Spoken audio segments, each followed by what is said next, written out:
पंजाब के प्रेसिडेंट साहब हमारे साथ मौजूद हैं। इसके अलावा मतीन मेडिकल और डेंटल कॉलेज ऑनर भी हैं। इनसे जानने की कोशिश करते हैं कि आज का ये जो एजेंडा था मीटिंग का वो था क्या। अस्सलाम वालेकुम सर। अस्सलाम वालेकुम जी, शुक्रिया जी मुझसे बात करने का। आज पामी की मीटिंग थी जनरल बॉडी की, पूरे पाकिस्तान से लोग आए हुए थे इसमें। तो इसमें 3-4 चीज़ें थीं। एक तो जो सबसे बड़ी बात थी सेंट्रल इंडक्शन, चूँकि तकरीबन 550 सीटें डेंटिस्ट्री की खाली हैं अभी तक और 250 सीटें मेडिकल की खाली हैं मुख्तलिफ़ कॉलेजेस की। तो उस वजह से ये बहुत बड़ी परेशानी है इंस्टीट्यूशंस को जी कि ये सीटें जो हैं ना पूरी हुई तो बहुत मुश्किल होगा, सर्वाइवल मुश्किल हो जाएगी इंस्टीट्यूशंस की। दूसरा था फ़ीसों के बारे में, एक बड़े इर्रेशनल तरीके से और ज़बरदस्ती से एक फ़ीस का फ़ार्मूला जो है वो मुसल्लत किया गया है। उसमें बहुत सारे ऐसे इंस्टीट्यूशन हैं जो गवर्नमेंट ग्रांट से चलती हैं, उनकी फ़ीसें कहीं ज़्यादा हैं, उन पर कोई एक्शन नहीं लिया जाता जी और जो ज़ोर है पूरे का पूरा वो प्राइवेट कॉलेजेस पे डाला जाता है। जी तो ये फ़ीस का बहुत बड़ा इशू था। तीसरा ये था कि बाज़ इदारों ने, यूनिवर्सिटियों ने पासिंग मार्क्स बहुत ज़्यादा कर दिए हैं, जी अटेंडेंस 90% कर दी है। तो ये जो बाइलाज़ हैं या ये एसओपीज़ जो हैं ये पोस्ट ग्रेजुएट इंस्टीट्यूट के होते हैं। अंडर ग्रेजुएट इंस्टीट्यूशन में चूँकि पासिंग मार्क्स 50% होते हैं, वो 55 कर देते, 60 कर देते, लेकिन 70% जो है ना ये बहुत ज़्यादा है। इससे बहुत सारे लोग जो हैं वो इंस्टीट्यूशन से भागना शुरू हो गए। जी। अच्छा, पहले तो देखा जाता था लोग बड़े खुश हुआ करते थे और बड़ी उनकी चाह होती थी कि हमारा बच्चा एमबीबीएस करेगा।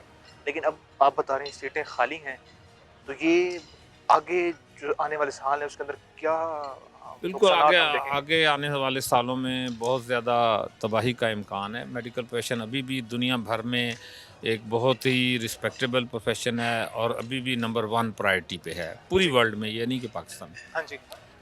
लेकिन यहाँ पर कुछ इतना तआस्सुब है प्राइवेट सेक्टर के ख़िलाफ़ कि जो भी मतलब ये कोई ऐसे इदारे नहीं हैं जो कि सिर्फ़ फ़ीस लेते हैं।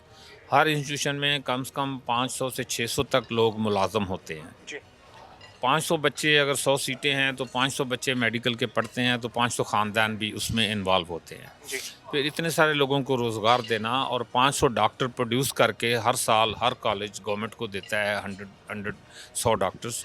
तो ये तकरीबन कोई थाउज़ेंड्स के हिसाब से डॉक्टर्स जो हैं वो प्रोड्यूस करते हैं और ये गवर्नमेंट का बोझ है जो कि उठाते हैं। जी फिर अब देखें अमेरिका में, कनाडा में तकरीबन $1,00,000 फ़ीस है 1 साल की।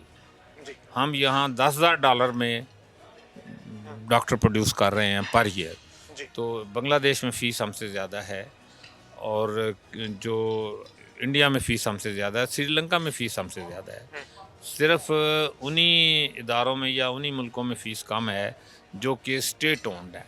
किर्गिस्तान वगैरह में स्टेट ओन्ड इदारे हैं और उनको गवर्नमेंट से ग्रांट भी मिलती है, ऑलरेडी चल रहे हैं गवर्नमेंट के ज़ोर पे। जी और वो अगर फ़ीस कम लेते हैं तो वो बहुत उनका जवाब बनता है कि ओके। उनको इतनी ज़रूरत ही नहीं होती, ओके। उनको तो फ़ीस लेनी नहीं चाहिए। हाँ जी। यहाँ पर भी ऐसे इदारे हैं, जिस तरह मैंने कहा था कि एनएलसी और रेलवे मुकाबला नहीं कर सकती। हुँ, रेलवे भी गवर्नमेंट का इदारा, लेकिन एनएलसी की जो फंडिंग है, जो उनके रिसोर्सेज हैं, वो कम्पीट ही नहीं कर सकते, तो जी रेलवे फ्लॉप होगी।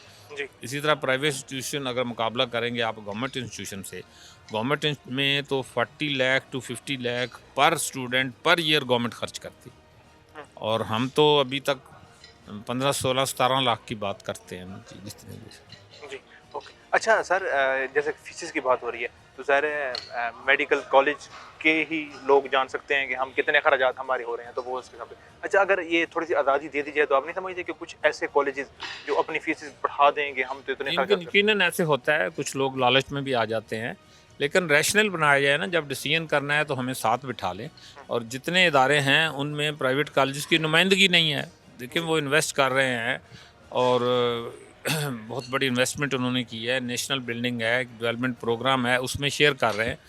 लेकिन उनकी कोई बात नहीं सुनना चाहता, उनकी कोई राय नहीं लेना चाहते। और जिस तरह फार्मास्यूटिकल का कोलैप्स हुआ है, इसी तरह आगे हमें फ्यूचर बड़ा खौफनाक नज़र आ रहा है। लगता है कि ये भी सिस्टम कोलैप्स हो जाएगा।